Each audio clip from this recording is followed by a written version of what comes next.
Hello, all. This is Dr. Day Maslak talking to you about reciprocity.com. The E is written with a three. And in this particular video, I want to talk about how come we actually have doctorates in business administration and sort of thinking about whether the study of management is actually a science or an art, right?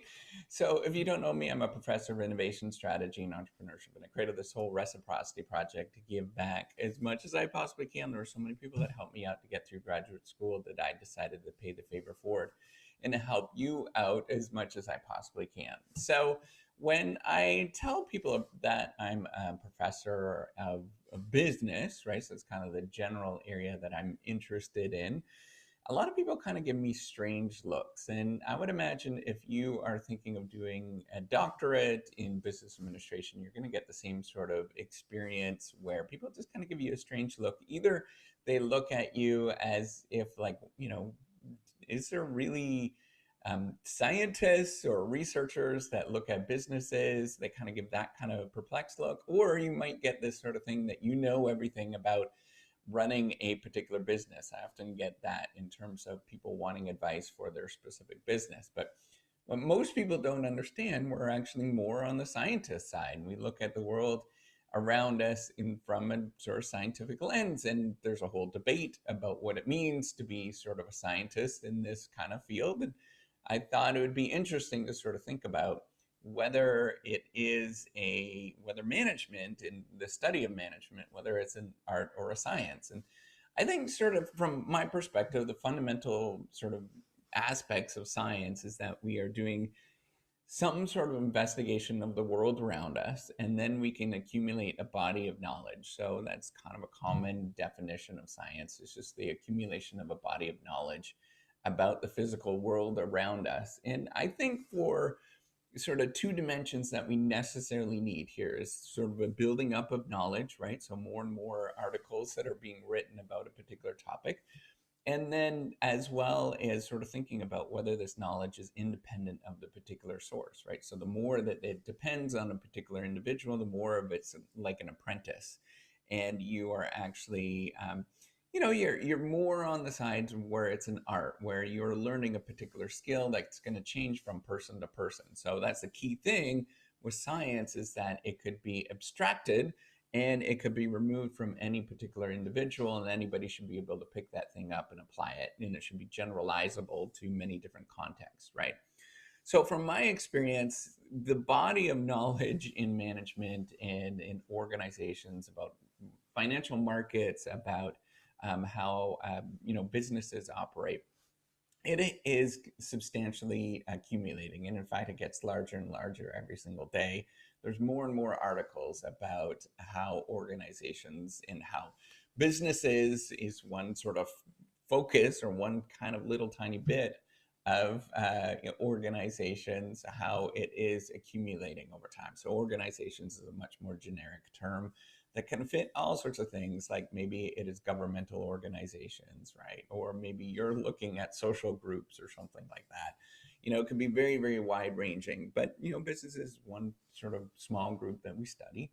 And the body of knowledge is accumulating. Just on my computer alone, in terms of the citations I almost have 3,000 articles that I have read over the years, and that's just me. There's lots more articles that are out there, and there's at this moment there's tens of thousands of articles of research that people have studied over the last 30, 40, 50 years. It's a new science, relatively new science, but it has been picking up steam. Just like in many other fields, they're really new, but they have been picking up steam, right? So it continues to grow. So that's an important thing. And the body of knowledge continues to grow on a regular basis. So that's a really important thing. It's a good indicator of sort of science as we know it, and how we can call it a science. Now, the other thing to think about is understanding whether it is independent of the knowledge that you're accumulating, is independent of the particular actors that are there, right? So if you're an artist, for example, you're going to accumulate knowledge in a specific area, and then you might pass it along to somebody else, and it's going to be gradually passed along. So, but that knowledge is going to die with the individual that's there, right? But other than through the apprentice mode, or the sort of artesian mode where it's going to get passed on to the next individual. And you have to think about this. And I struggled with this for a long time in terms of thinking about, is this knowledge that we are accumulating, does it not affect individuals? And I think we are accumulating knowledge that's really independent of most people. Now, scientists and us that are sort of studying this stuff, it does affect us in terms of when we accumulate knowledge, what's going to end up happening. So here's a critical thing to think about. When you accumulate knowledge, your knowledge is going to change who you are as an individual, and then you can go and sort of change the world around us, right? It's going to be gradually adjusted. That's sort of the problem with people thinking about financial markets and why you can sort of game the financial markets is they think that once we sort of study and we come up with some sort of magical financial market analyst kind of thing, that we can come back and we can apply it to the financial markets, and it's not going to sort of change anything. The same sort of behavior is going to carry out, and we can, make more and more money from that. So what ends up happening is that when we come up with some sort of new insight, as soon as you apply it to the market, somebody else out there is going to pick up on that and start exploiting it in the opposite direction. You can't really gain too much from that, right? You can gain a little bit, right? There's more information in the marketplace. You can gain a little bit from that in the immediate sort of, if you come up with some amazing formula for the financial markets, you can maybe make money for short term, very short term, but eventually somebody's going to pick up on that. Now, I struggled with this because, as scientists, we do learn a lot and we do adjust, and it's not really all that independent. But if you look at most people around us, and in fact, if I look at myself, most people are not going to sort of study the science that we know. And in fact, these 3,000 articles that I have read, it's not at all complete. In fact, it's very, very small subset of what the actual knowledge is of management and organizations that are in the marketplace. So it is largely independent of me as an individual, and it's probably largely independent of most people that are out there. And in fact, even if I do study this stuff and I look at those 3,000 articles, it doesn't mean I'm retaining a lot of that knowledge in my head. In fact, I can't retain all that knowledge in my head. I forget about all of that kind of stuff largely. And it's there, but then it requires a considerable amount of effort to recall that information, right? So that idea that it is changing me or it's changing my state, and it's, we're constantly changing, and it's not independent of me, it's probably, it's not necessarily, it is a lot more independent of me than, or independent of any individual that's out there than we like to give it credit for. Now, and a good analogy in science is if you're studying chemical processes and chemical reactions. Now, we don't say that, when we're studying chemical reactions, what we often get is some sort of change of substance at the end of it, right? So we start off with some chemicals over here, and then after that we change the chemistry somehow, and we have a completely different substance.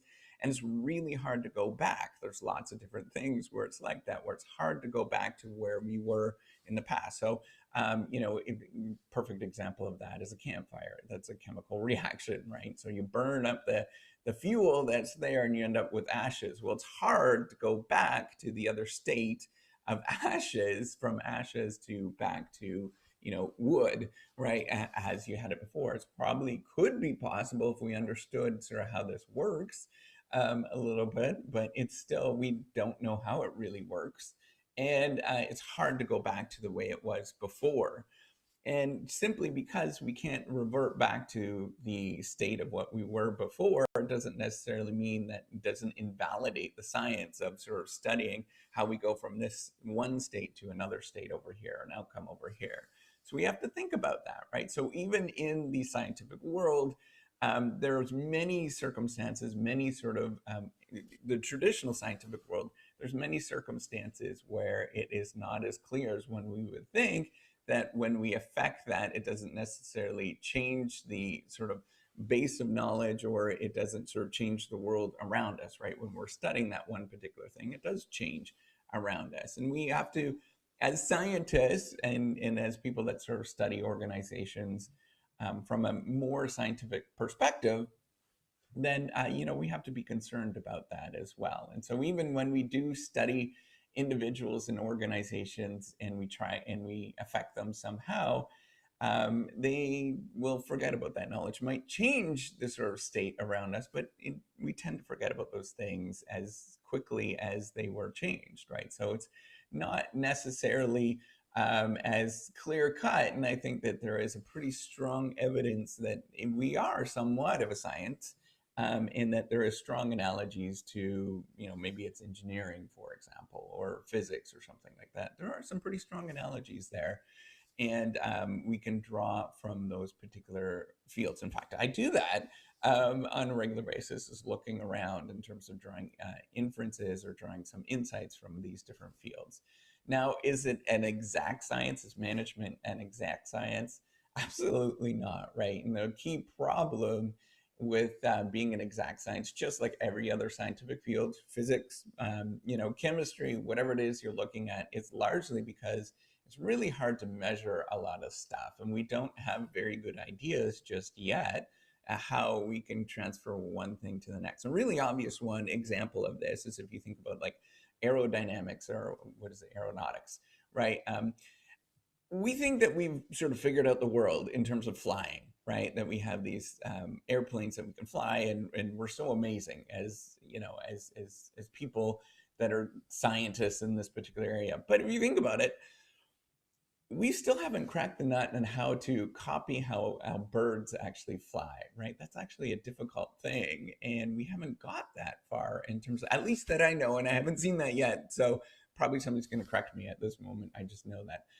But, it's still a difficult thing. We don't see airplanes that are flying around flapping their wings like a bird would, right? So we haven't cracked the whole world around us as we think we do, right? So it's a lot more difficult than what we think it is. And and the same with the management field or organizations. The more that we study it, the better metrics we get, the better data that we actually have, the more improved the science is. In fact, you could see over the course of the last 20 years, when you start reading a lot of these scientific articles in these fields, and particularly in management and organizations, it has gotten a lot better in terms of the state of science that we have. And we're trying to solve a lot of different problems that we used to sort of experience in terms of how we're measuring things. Now, what about running a business, right? So is business decision making an art or a science? Well, the way that I think about business decision making, and so this is different. So there is the study of, organizations, the study of businesses, which is what we do as professors do, right? But then there's some people that are on the grounds that are actually doing the business stuff, and not everybody's going to get training. So some people are going to get an MBA, and that's kind of training a little bit in how to run a business or get some of these different ideas, right? So the way that I think about it, a good analogy is thinking about medicine. And it's very, very good in the sense that there's physicians, they don't know the whole entire state of science, right? So physicians are not going to know the whole entire state of science. It's hard for them to do that, but they have pretty good training in how the body works. And so they have this body of knowledge that they contain in their head. And then the other key thing, so they definitely are kind of a more on the scientific side. So the same thing as managers that get an MBA, right? So they have this body of knowledge or an undergraduate degree in business. They have this body of knowledge that they can apply just like a physician would. But when the real world, in the real world, when you're trying to make decisions, things are not as clear cut, and you have to rely on more of sort of the art of getting things done. And it's a lot more trial and error. And the reason is the science that we have is kind of chunky, right? So we imagine the world as kind of like averages, or kind of in a perfect world, this is the way it works. But in business, and as in physicians, people are of different shapes. We have different body temperatures. We don't have everybody's body temperatures is not 98.6. They vary a little bit, right? Just like in business, they vary a little bit. Some people are really big, some people are really small. There's babies, right? Really young people. There's really old people. There's all these kind of dimensions, and it doesn't fit the way that our knowledge is about the world perfectly. And so this is where physicians, they kind of have this square sort of thing, right? The science is square, and then they have to fit this square within a round hole. And it's kind of like what managers are doing, is that they have basic science of how things kind of work roughly, and then they have to fit this into the world around them, and they just have to make sure that it sort of fits around in the world around them. Now, the one important thing that you can imagine, and I'm leading a little bit to this, is we can't forget about management in that it is not a profession as well, right? So management definitely is a profession, and it's growing as a profession that became increasingly more important after the Second World War, where an MBA is essentially training to get somebody into management as a profession. What do I mean by that? Is there's lots of like ritualistic behaviors that managers do in the world that we know, and there's all these certifications and things like that that you can get to become certain kinds of managers in different areas, right? A quality manager, for example, they're going to have different certifications and all this kind of stuff, and they matter in the world around us. And as we grow and as it becomes more institutionalized, it becomes part of our culture basically, and becomes part of our world, the more that management is going to be institutionalized, the more that these sort of ritualistic behaviors are going to become more and more important. So going back to the question, how can we have doctorates in business administration? And the key thing is trying to figure out the world around us, and sort of make sense of it from more of a scientific viewpoint. It's not perfectly science, and there's people that sort of debate that, whether it strongly debate one way or the other, but it is as much as a science as we can get.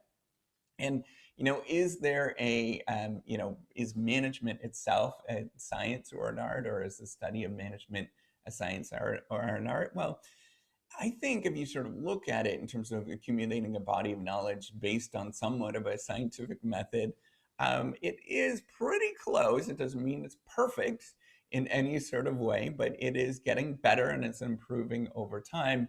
And it is relatively independent of who we are as individuals for a lot of different reasons. But a lot of it is just because as individuals we're imperfect. We're what's called boundedly rational. We can't do things perfectly. We can't make decisions perfectly and accumulate all the knowledge around us perfectly as one would hope we would, but we just can't. That's just physically impossible.